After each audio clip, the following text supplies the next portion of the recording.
Arda'nın Mutfağı YouTube kanalına hepiniz hoş geldiniz. Bugün size olağanüstü güzel bir çorba tarifim var. Bir ezogelin çorba yapıyoruz.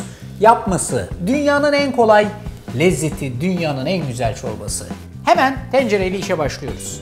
Yapacağımız şey ısınmış bir tencerenin içerisine sırasıyla şu malzemeleri eklemek. 2 yemek kaşığı tereyağı. 1 tane irice doğranmış soğan. Soğan biraz yumuşar yumuşamaz 2 tane irice doğranmış sarımsak, 1 su bardağı kırmızı mercimek, çeyrek su bardağı pirinç, çeyrek su bardağı bulgur ilave ediyorum ve her şeyi güzelce kavuruyorum. 7 bardak suyu tencerenin içerisine ekliyorum.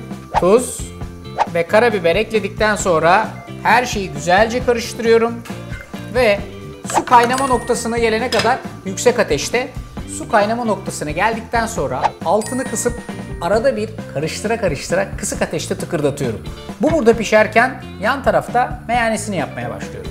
Minik bir sos tenceresine 2 yemek kaşığı ayçiçek yağı, 1 tepeleme kaşık domates salçası ilave ediyorum. Salçayı yağda hafifçe kavurarak açmaya başlıyorum. Salça hafifçe kavrulduktan sonra üzerine 1 tepeleme kaşık un ilave ediyorum ve aynı şekilde kavurmaya devam ediyorum. Artık suyunu ekleme vakti. 2 bardak sıcak su ekliyorum üzerine. Karıştırıyorum ve yavaş yavaş bir meyane kıvamının oluşmasını izliyorum. Hemen arkasından üstüne baharatlar. Birazcık tuz, biraz karabiber, 1 hatta 2 tutam kuru nane, toz kırmızı biber. Her şeyi kıvam alana kadar böyle karıştıra karıştıra ocağın başından ayrılmadan iyice bir araya getiriyoruz. Gördüğünüz gibi meyane zaten güzelce kıvamlanıyor. Burada da olay kaynama noktasına geldi. Bu dakika itibariyle altını kısın ve arada bir bu arkadaşı da karıştırın. Hiçbir şey dibe yapışsın, tamamen çöksün, olayın ayarını kaçırsın istemiyoruz.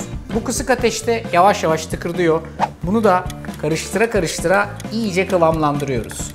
Artık meyaneyi ekleme zamanı. Meyaneyi de ekledikten sonra her şeyi güzelce karıştırıyoruz. Kapağını kapatın.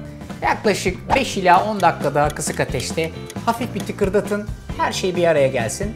Sonra da servis tabağına. İşte tencereden servis kasesine ezogelin çorbanın hikayesi aynen böyle.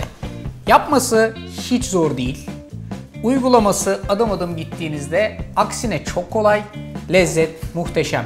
Türkiye'de sofraların en sevilen, en güzel, en lezzetli çorbalarından bir tanesini hep beraber yaptık. Kanala abone olmayı, tarifi beğenmeyi, bu teknikle uygulamayı amana ihmal etmeyin. Mis gibi kokan ezogelin çorbası. Her kışın ilk sofradaki başlangıç yemeği. Hepinize afiyet olsun.